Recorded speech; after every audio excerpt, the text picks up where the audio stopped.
বিগত জাতীয় নির্বাচনে পক্ষপাত দুষ্ট ব্যক্তিদের দিয়ে নির্বাচন পর্যবেক্ষণ করা হয়েছিল বলে মন্তব্য করেছেন নির্বাচন সংস্কার কমিশনের প্রধান ডক্টর বদিউল আলম মজুমদার। কোটি কোটি টাকা দিয়ে মনোনয়ন চূড়ান্ত করা হয়েছিল বলেও তিনি জানান। জাতীয় সংসদ ভবনে সকালে ক্ষুদ্র নৃগোষ্ঠী, পিছিয়ে পড়া জনগোষ্ঠীর সাথে সংলাপে এসব কথা বলেন তিনি। বদিউল আলম মজুমদার বলেন, নির্বাচন দ্বিকক্ষ বিশিষ্ট প্রথা, নতুন ভোটার তালিকা, নারীর সংরক্ষিত আসনে ঘূর্ণায়মান পদ্ধতি, নির্বাচন প্রভাবমুক্ত রাখা সহ বেশ কিছু বিষয়ে ক্ষুদ্র নৃগোষ্ঠী, পিছিয়ে পড়াদের প্রতিনিধিদের কাছে মতামত চাওয়া হয়েছে। প্রতিনিধিরা বৈষম্য বিরোধী বাংলাদেশ সংখ্যানুপাতিক আসনে উপজাতিদের অধিকারের বিষয়ে মত দেন।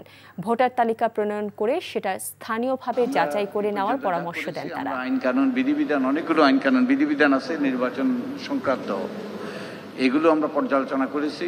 পর্যালোচনা করে আমরা কতগুলো ইস্যু চিহ্নিত করেছি, যে ইস্যুগুলো সম্পর্কে আপনাদের মতামত চাই।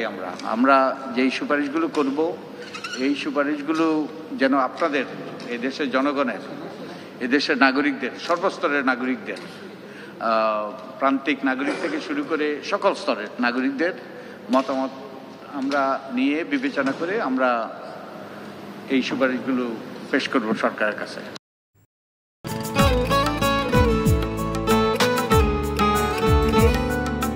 আপনার নামটা? নীলা। রাহুল। ওকে, এই মেয়েটারে তোর ভাবি সবাই কেমন লাগবে? আপনাকে না বলছে আমাকে ফলো না করতে? ফলো কেন করতেছিলেন? আপনাকে দেখতে ইচ্ছে করে আমার, আপনার সাথে কথা বলতে ইচ্ছে করে। আমি কি করব ঠিক বুঝতে পারছি না। ওরে বাবা, ওই মেয়ে, অথচ তারে তুমি চিনো না? হ্যাঁ,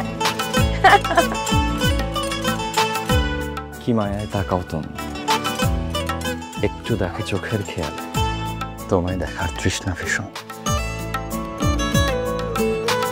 ভালোবাসায় বলছি দেনা পাওনা থাকে? অবশ্যই থাকে, ভালোবাসা সবকিছু থাকে।